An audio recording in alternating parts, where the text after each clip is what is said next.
青茂口岸旁呢度嘅新盤，連落訂都要排隊。呢套35平係做咗一房，戶型方正，視野開闊。呢邊係廚房位置，呢邊陽台做書房，係贈送咗一半面積，仲係兩面採光。嚟睇呢套49平嘅兩房，入嚟左手邊係洗手間，客廳開間方正，右手邊係一個房間。呢邊陽台係贈送咗一半面積，裏邊房間空間仲很大。咁呢套64平方嘅三房，空間感非常之好。進門就係餐廚空間，配埋收納空間，客廳的空間非常闊。呢度就係一個小書房啦。過嚟另外呢度就係洗手間嘅位置啦。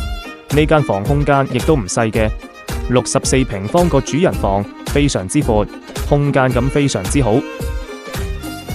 嚟到呢套係74平，做咗三房，南北通透。呢個露台係朝東南向嘅。對呢套單位有咩想了解嘅，喺評論區留言888，我發資料俾你。記得點讚關注。